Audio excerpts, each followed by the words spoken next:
Hello everybody. Today what we want to talk about is a crucial thing for your English development, which is reading. And how to read better, how to read deeply, how to read seriously. This is what we want to look at today in this video. So I want to give you some advice, and I'm going to give you some advice about how to read not just literature, but really to read anything. And we're going to focus on the story Arnie's Test Day. So as you watch this video, please stop from time to time, look at the story. All you need to do is press pause. It's just that easy. Pause it, and then look down at the story. First, I want to say that the key to reading is to read many times. You can't understand anything at a higher level only reading it once. This is very important to understand that reading inside a university, reading inside the seminar is a very intense type of reading. And you need to read the story one time just to get the gist of the story. Okay? The gist of the story means what the story is about, basically what's going to happen. This helps a lot, even if you don't understand the details. Try to understand just this happens first, this happens first, this happens next, this happens next. If you do that, you'll be able to summarize the story in your mind and have a kind of outline of the story in your head. This helps when you start to read a second time. If you don't have that outline or summary in your mind, it's much harder to go back through. So you want to move from sentence level, from, of course, not vocabulary level, sentence level, up to the bigger picture of what the story is about. This is what we're pushing for, to read in bigger chunks. Now, in the first and second year reading, you do both intensive reading and extensive reading. And you need to use a little bit of both of those skills when you're reading the short stories in this class. And we'll see that in just a minute when we get into Arnie's Test Day. Secondly, one of the big problems students have, I think, when they read literature, but really read anything, is vocabulary. People get stuck on vocabulary. They get stuck on looking up every word. Don't do this. There's many great programs, study apps on iTunes. They're free. Go to iTunes, look for English vocabulary apps. You'll see many, many of them, right? They are easy to find. They're easy to use. They are helpful. I use them for Japanese all the time. So be sure to spend time looking for those apps. Use those apps, but don't spend too much time looking up vocabulary when you're reading. Next point, write things down. Writing things down helps immensely. You have to read by writing. That seems strange or counterintuitive, but in fact, the more you write down, the more you will understand, that's for sure. So be sure to take really, really good notes. In a minute, I'm going to give you some example with Arnie's Test Day about how to annotate, annotate the page, how to make notes, write down questions. This is very, very important that you read with a pen, not just your brain, not just your English ability, but read with a pen, write things down. This is really, really important. One of the things that you need to write down, as we've done with some of the other stories, is questions. Questions are really important. You have to be able to write questions down, put those questions into a form and bring those to class. Questions is a way to get into the story more completely, more fully, more deeply. So I want you to be sure to always write down questions. Any story that you read should make you question everything, right? The purpose of a story, purpose of all stories, is to find meaning, and we find meaning by questioning and answering. So be sure when you are reading to make lots and lots of notes, lots of annotations, lots of questions. Now, one more thing that you need to do after you do all of these initial things, you read it once for the gist, maybe read it again to deal with the sentences a little bit more carefully, read it again to make notes, read it again to write questions, is you need to do one more thing, which is to read it again. And when you read it again, you are probably sick of the story in some ways, but it helps you to kind of process the story. If you read it just one more time, always think that, one more time. Reading it one more time will really, really help your understanding.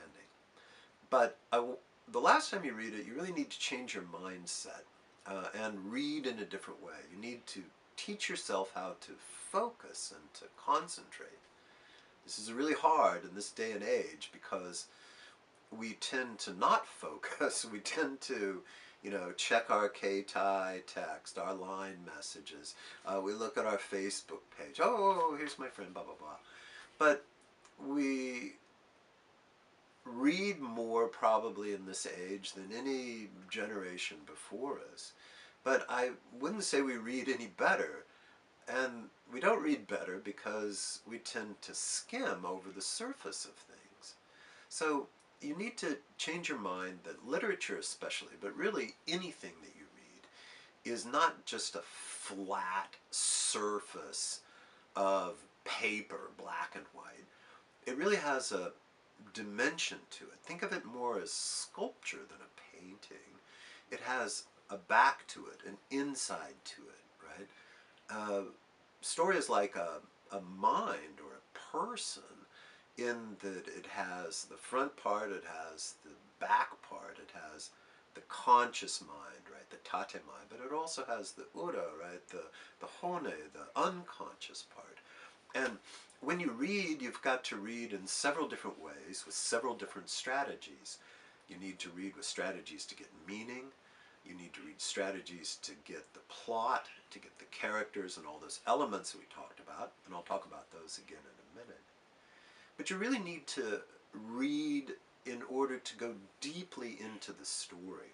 So one of the things that I want you to do when you read, in order to read better, is to really concentrate, to focus on the story, to really enter into the story. That's the magic of literature, and I think really the magic of any sort of reading is to be able to enter into the words deeply. So keep that in mind as you do your, not final reading, but the last reading before you come to class.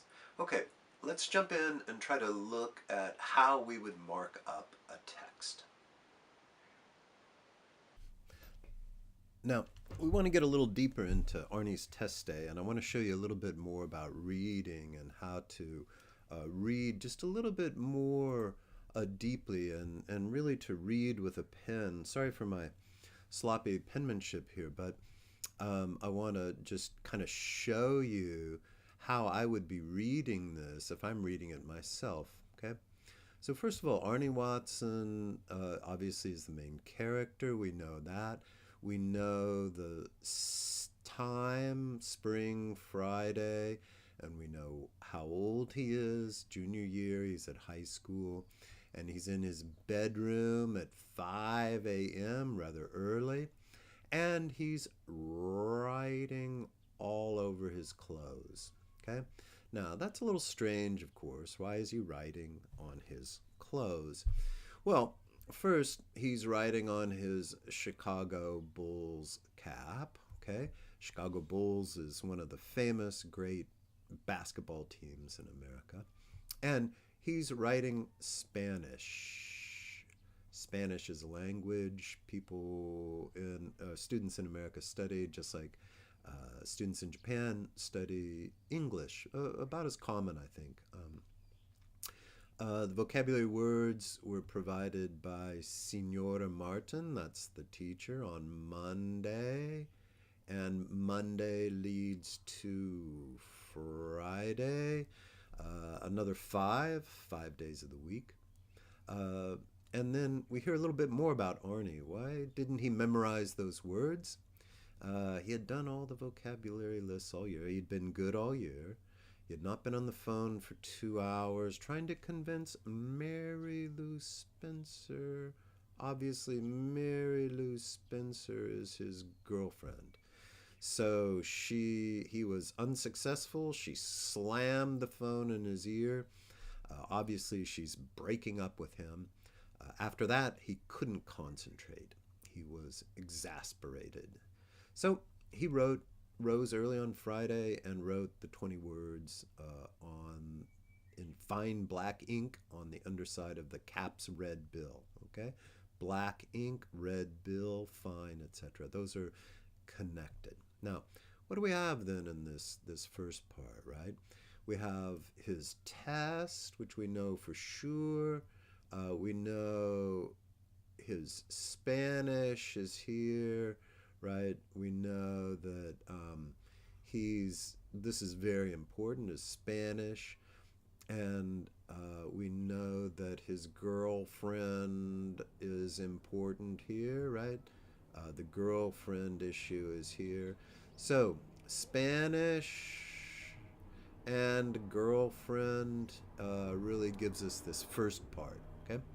Now, let's look down just a little bit more here, and we'll see that he has 5 tests, of course. That's the first one. Here's the second one, history. History, of course, is connected to government history, the Constitution of the United States. Symbolic, yes. We'll come back to that. And here we have another fight, okay? This time a fight with his parents. So, first test, Spanish, fight with the girlfriend. Second test, history, fight with his parents, okay? So, instead of studying, they're arguing about his success. Again, 5%. He wants to be at the top of his class, top 5%. And he goes up to his bedroom and they have an argument. So he doesn't go to the library. Instead, he goes to his polo shirt and starts to write the answers down, okay? So up here, we have the cap, right?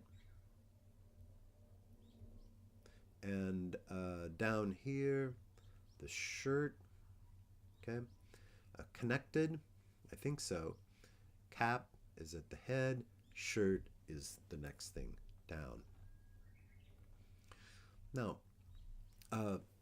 luck ran against Arnie that week in English class too. English, of course, is, you got to translate that to like Japanese literature, right? English literature, American literature. He's got to study The Great Gatsby. Great Gatsby is symbolic. Yes, very important. Unfortunately, instead of going to study, he had to go to basketball practice. Basketball is not a fight, of course, like the fight with his girlfriend or fight with his parents, but it is a kind of conflict of sorts, okay? And for The Great Gatsby, he has to memorize, ironically, all the different metaphors, right? The symbolism sound familiar, and he got the information from Cliff's notes. That's a kind of easy way to study for basic information. It tells you the answers, and he's writing this on his belt. Okay, belt is connected to the shirt, yes, and shirt is connected to the cap, okay? The red bill of his cap is connected to the shirt, it's connected to his belt, okay? So we're moving down his body. Now, I think that's how many tests? That's three. Another one here is physics. Okay, and unfortunately, his grandfather, his grandpa, had to go to the hospital, right, with chest pains. He has some sort of pain of some sort, and he's suffering. So instead of studying physics, he reads People magazine. People magazine is kind of simple, fun, ridiculous magazine about movie stars and famous people. Okay, so he doesn't get a chance to study physics either. Instead, he writes the formulas, right? Formulas in physics on the inside of his socks. Okay, so we have the cap, his shirt, his belt, his socks. Okay, I'm not sure what's left for him to write on, but we'll see that in just a second. Fifth test. Bad day for Arnie, but you know, that's what studying's all about, of course. We have trigonometry, right? Trigonometry. Trigonometry is math. You can look that up a little bit. But he had to go to, he couldn't do any study, so he has the problem with Mary Lou. He lies to his parents, tells them, no, I don't have any tests on Friday. He has to go to choir practice about his grandfather. And so he writes the trigonometry notes on the bottom of his shoes. Okay? That's the very bottom. So he's covered in answers, right? From the top to the bottom. Why me? Arnie thought. Right? Why me? This is a standard complaint everybody has. And he has, of course, Michael Jordan on his shoes. That's the bottom of the white shoes. Of course, is the greatest basketball player, perhaps ever. And he writes down, you know, x-axis, a y-axis, z-axis. I don't know if you can remember trigonometry. I can't remember it very well, but it's something like this. Right? This is x, I believe, and this is y, and this is z, right? And by looking at this, really, he's going to be looking at the his life, right? Because it's really talking about his life and infinity, and the five tests on that day are really something that's more than just a test. He's not just being tested about school, he's being tested about life. Okay, now that we've dealt with the text in some detail, we still need to read again or read a little bit more, get into the story more deeply, right? So what we do next, of course, is to come to class and discuss. And so when you come to class, you've got to be really ready with questions, and you've got to be very, very open. I think most students tend to kind of cover up when they come to class and protect themselves. But a seminar is really a safe place to ask questions of any kind and to really feel free to make any kind of comment, any kind of guess.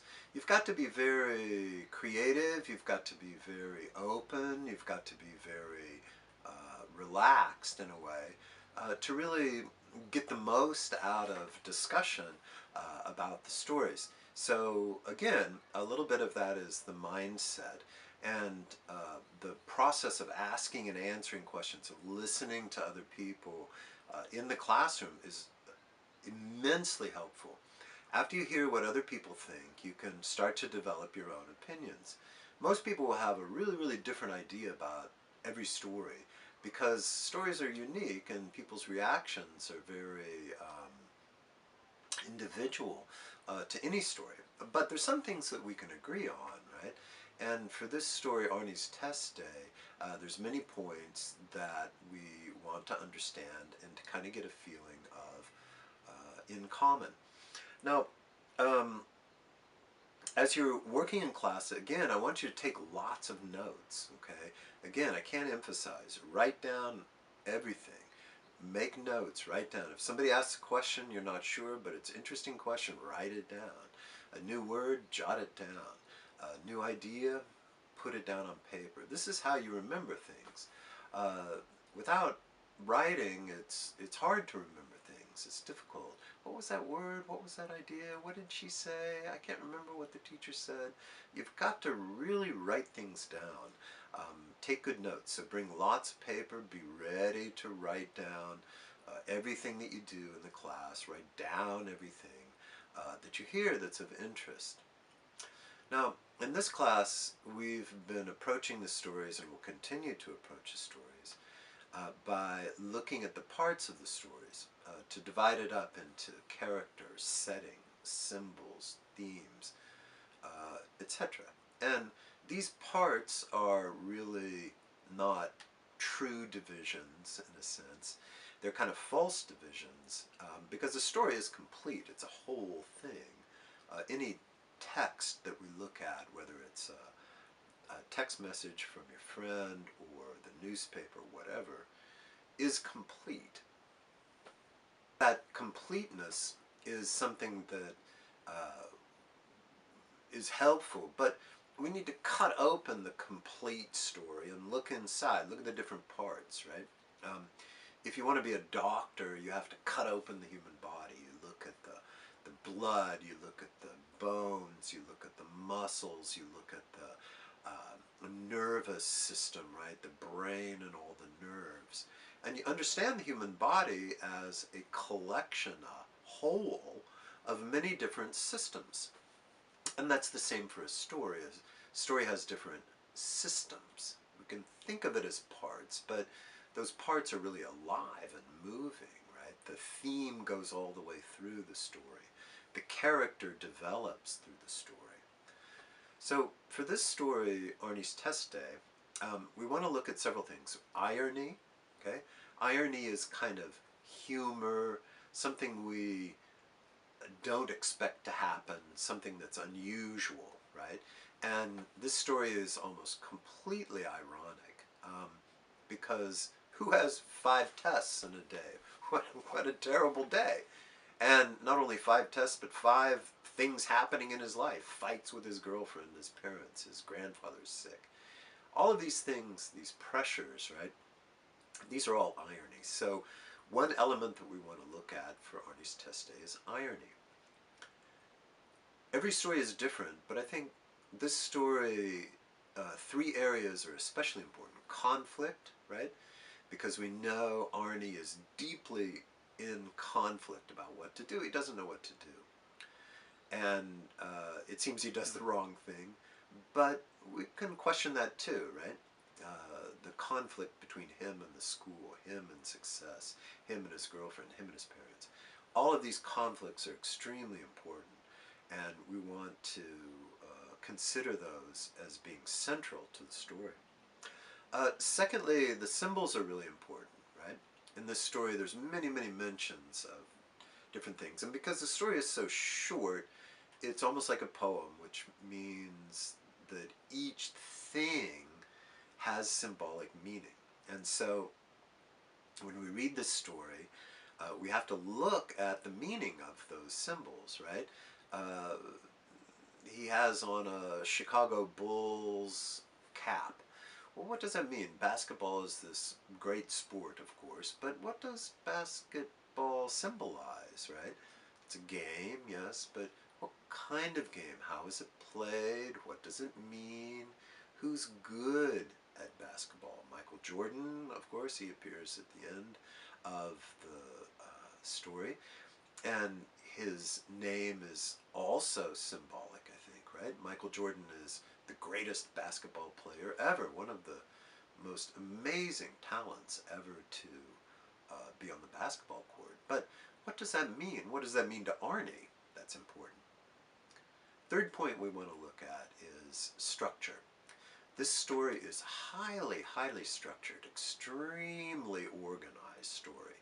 It seems chaotic when you read it at first, but as we'll see, the story is extremely, extremely well organized. And I'll leave that a little bit open, but we can see that the structure of the story relates to kind of sentence by sentence, but also each of the classes, each of the 5 parts, right? It's organized almost like an essay that you used to write in first and second year, right? So those structures become very, very important to this story. And we'll talk about that, of course, in class. The themes, of course, of the story are big ones, and I hope some of these connect to your own life, your own situation. Japan is a test-crazy society. There's tests for everything. And the pressure of tests, the force of tests, determines people's lives, right? And the story, I think, is criticizing that. It's looking at many of the problems of testing. And the story is criticizing, I think, Arnie, of course, but I think the story is also criticizing many big things, right? Well, why do we put all this pressure on kids? 5 tests in one day? That's totally insane, right? How could that be good for people, right? Obviously, it's not good for people. So what we want to look at then is to go back into the story and read it again, looking at these bigger chunks. The first time we read it, we stayed on top of the sentences, right? We circled all those key words in red. But now we want to look at the big points, and that means moving outside the story to look at the systems, right? The character system, the thematic system, the structural system, the irony system, right? We want to look at all these about the story, and that's part of the process of reading too. Reading at university is not just looking up vocabulary words and taking an A, B, C, D quiz. Reading at university is really understanding these big points.